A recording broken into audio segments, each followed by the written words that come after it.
North India south ఇండియాను తినేసి బతుకుతుంది. దక్షిణాది రాష్ట్రాల ఆదాయం ఉత్తరాది రాష్ట్రాల ఆదాయంతో ఎక్కువ. దీనిలో పూర్తి వాస్తవం లేదు. అంటే కర్ణాటక, తమిళనాడు, తెలంగాణ డెఫినెట్గా చాలా ఎక్కువ రెవెన్యూ ఉన్నాయి. అట్లే నార్త్ ఇండియాలో అన్ని రాష్ట్రాలు కాదు, హర్యానా రెవెన్యూ చాలా ఎక్కువ, గుజరాత్ రెవెన్యూ చాలా ఎక్కువ, మహారాష్ట్ర రెవెన్యూ చాలా ఎక్కువ. పూర్తి వాస్తవం దీనిలో ఏమంటారు, సౌత్ ఇండియా స్టేట్సే మొత్తం దేశాన్ని సాగుతున్నాయన్నది కరెక్ట్ కాదు. సౌత్ ఇండియాలో ఉన్న స్టేట్స్లో ఎక్కువ స్టేట్స్ రిచ్గా ఉన్నాయి, అది కరెక్ట్. బట్ నార్త్ ఇండియాలో కూడా బీమారు స్టేట్స్ అంటారు, బీహార్, యూపీ, ఉత్తరప్రదేశ్, మధ్యప్రదేశ్, వాటి రెవెన్యూ కొంత, రాజస్థాన్ రెవెన్యూ తక్కువ ఉందేమో కానీ మహారాష్ట్ర రెవెన్యూ చాలా బాగుంది. Maharashtra highest GST collection, Gujarat highest జిఎస్టీలో ఉంటుంది, హర్యానా టాప్లో ఉంటుంది, ఢిల్లీ టాప్లో ఉంటుంది, పంజాబ్ కూడా టాప్ లో ఉంటుంది. మొత్తం నార్త్ ఇండియా అంతా కూడా అన్నది కరెక్ట్ కాదు. రెండో మాట, ఇవాళ హైయెస్ట్ రంగారెడ్డి జిల్లా హైయెస్ట్, తెలంగాణలో హైయెస్ట్ పర్ క్యాపిటల్ ఇన్కమ్ తలసరి ఆదాయం అయితే నెక్స్ట్ గురుగ్రామ్, నోయిడా కూడా అదే స్థాయిలో ఉంటాయి. మొత్తం నార్త్ ఇండియా కాదు, కొన్ని స్టేట్స్ ఉన్నాయి. తర్వాత దక్షిణాపథం వేరు కావాల్సిన అవసరం ఉంది. అంటే ఏంది, దక్షిణాది వేరే దేశం కావాల్సిన అవసరం ఉంది. ఇప్పుడు ఆ రౌండ్ టేబుల్ మీటింగ్లో పాల్గొన్న వాళ్ళందరినీ తప్పుపట్టరు కానీ వెంటనే ఎవరైనా ఖండించాల్సింది. అసలు మార్వాడి గో బ్యాక్ అన్న మార్వాడీల గురించి చర్చ వచ్చి దానిలో దక్షిణాది వేరుపడాల్సిన అవసరం అంటే ఇదేందన్నట్టు. ఇది నేను ఎందుకు 3-4 డేస్గా చాలా మంది అంటారు మీరు డిబేట్స్లో కూల్గా ఉంటారు, ఎందుకు అంత ఫైర్ అవుతున్నారని చెప్పి. అంటే దీని వెనుక హిడెన్ ఎజెండా. అంటే ఒక ఉద్యమం తీసుకుంటే కనుక మార్వాడీల వల్ల కులవృత్తులకి లేకపోతే వ్యాపారులకి నష్టం అస్సలు వాటిల్లేదా అంటే వాటిల్లుతోంది. కానీ ఈ చిన్న అన్రెస్ట్ను, ఈ చిన్న ఇన్షును ఆధారంగా చేసుకుని ఈ ఉద్యమంలోకి అసాంఘిక శక్తులు చొరబడ్డాయి. అసాంఘిక శక్తులు చొరబడి ఏమంటున్నాయి, ఒకళ్ళేమో హిందూ పండుగల్ని హిందూ వాళ్ళ మీద దాడి చేస్తారు. అందుకని నేను శాంసన్ మీద చాలా గట్టిగా మాట్లాడాల్సి వచ్చింది. రెండవది, ఇప్పుడు ఉత్తరాది వేరు, దక్షిణాది వేరు, దక్షిణాదికి ప్రత్యేక దేశం కావాలని అంటున్నారు. సపోర్ట్ చేద్దామా దీన్ని, చెప్పండి. అందుకని చెప్తున్నా, ఈ ఉద్యమంలోకి అసాంఘిక శక్తులు చొరబడ్డాయి. ఇది మంచి సమయం కాదు. మార్వాడీల వల్ల సఫర్ అయ్యే కులవృత్తుల వాళ్ళు, లేకపోతే కోమట్లు, లేకపోతే స్వర్ణకారులు వాళ్ళు ఉంటే వేరే మాట్లాడుకుందాం. కానీ ఇదే ఆసరాగా చేసుకొని దక్షిణాదికి ప్రత్యేక దేశం కావాలంటే రౌండ్ టేబుల్ సమావేశంలో పాల్గొన్న వ్యక్తుల్లో నాకు తెలిసి ఒక్కరు కూడా వెంటనే ఖండించాలి. ఏం మాట్లాడుతున్నావు నువ్వు అని అనాలి. అనలేదు. అంటే ఇది ఎవరి ఎజెండా, అసలు ఏంటి మార్వాడీలు ఏంటి, దక్షిణాది ప్రత్యేక దేశం ఏంటి, దక్షిణాపథం వేరు కావాలట. అంటే జేఎన్యూలో ఇలాంటి స్లోగన్స్ మనం వింటూ వస్తున్నాము. అంటే అందుకని చెప్తున్నా, ఇది నేను తుకడే గ్యాంగ్ అని ఒట్టిగా అనలేదు. తుకడే గ్యాంగ్ అని ఏ ఆరోపణ లేకుండా అనలేదు. మొన్న ఎవరు అన్నారు, మీరు బీహారీ, మార్వాడీలు, గుజరాతీల దగ్గర డబ్బులు తీసుకొని మాట్లాడుతున్నారేమో అన్నప్పుడు మీరు తుకడే గ్యాంగుల దగ్గర డబ్బులు తీసుకున్నారా, మీరు కన్వర్టెడ్ మాఫియా దగ్గర డబ్బులు తీసుకున్నారా, మీరు పాకిస్తాన్ ఐఎస్ఐ దగ్గర డబ్బులు తీసుకొని ఈ విధంగా దేశాన్ని విభజించే విధంగా డబ్బులు తీసుకొని మాట్లాడుతున్నారని చెప్పాను. ఇది కరెక్టా? ఇప్పుడు ఆయన మాట్లాడింది మళ్ళొకసారి ప్లే చేయండి. పీసీఆర్ మళ్ళొకసారి ప్లే చేయండి. దలుచుకున్నాను దీని మీద కొంచెం విస్తృతంగా మాట్లాడుకుని ఒక అంటే దక్షిణాపథం విడిపోవాల్సినటువంటి ఒక అవసరం కూడా ఉంది. ఇది కూడా ఆలోచిస్తే బాగుంటుంది అనేది నా ఉద్దేశం. నార్త్ ఇండియా సౌత్ ఇండియాని తినేసి బతుకుతోంది అనేది నేను చెప్పదలుచుకున్నాను. దీని మీద కొంచెం విస్తృతంగా మాట్లాడుకుని ఒక అంటే దక్షిణాపథం విడిపోవాల్సినటువంటి ఒక అవసరం. ఎస్, దక్షిణాపథం విడిపోవాలని కేసులు ఉండవా?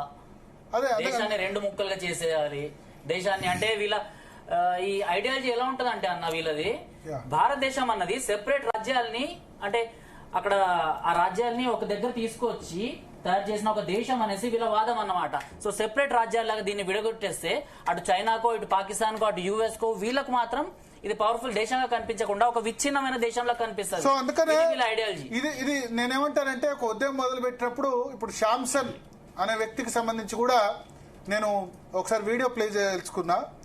పీసీఆర్ ప్లే చేయండి. తెలంగాణ శ్యామ్ అని నేను తమిళనాడు శ్యామ్ అంటాను, ఎందుకంటే తమిళనాడు పార్టీ నుంచి పోటీ చేశాడు కాబట్టి. శ్యామ్ కూడా కాదు, అట్లా శ్యామ్ సన్ అనండి, శ్యామ్ అనొద్దు అంటారు. ఎస్, ప్లే చేయండి పీసీఆర్ శ్యామ్ వీడియో ఉంటే.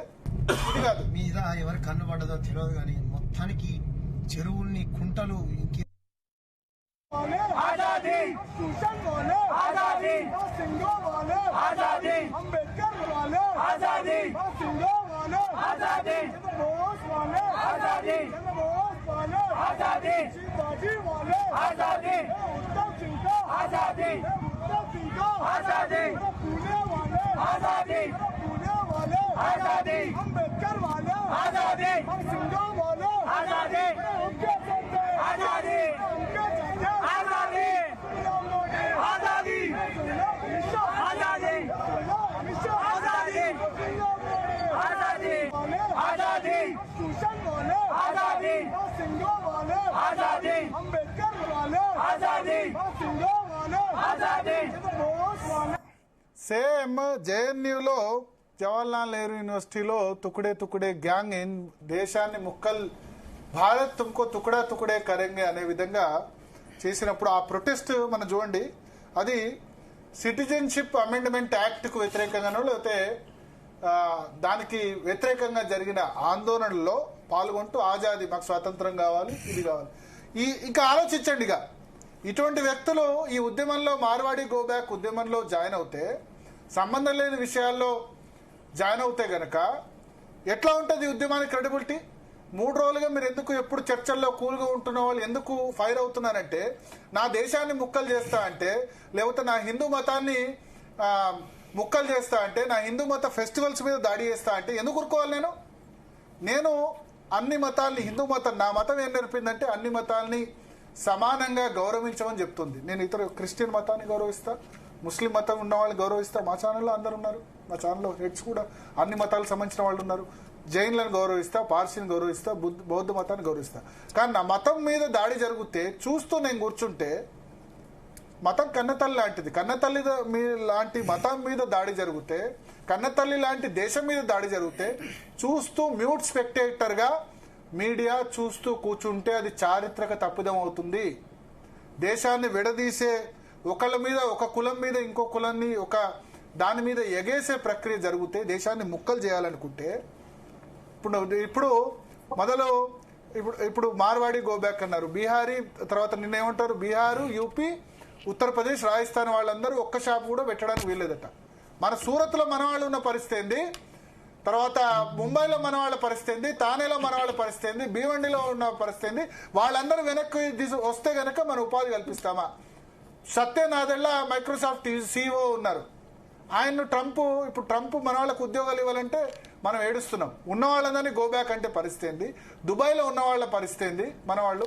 తెలంగాణ అంటే దుబాయ్, ముంబై బొగ్గుబావే కదా, మన వాళ్ళు చాలా మంది వలసపోయి ఉన్నారు కదా, వాళ్ళ పరిస్థితి ఏంది? సో అల్టిమేట్గా దేశ సమగ్రత దెబ్బతింటది.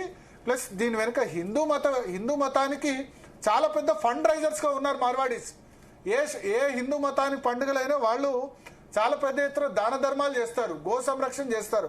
అటువంటి వాళ్ళ మీద అకారణంగా ఎఫెక్టెడ్ పార్టీస్ అటాక్ చేస్తే, ఎస్ ఆర్య వైశ్యులు, కోమట్లు వచ్చి వాళ్ళు మాకు ఇబ్బందులు ఎదురైనాయంటే ఓకే, లేదా వడ్రంగి వాళ్ళందరూ వచ్చి ఎదురైనారంటే ఓకే.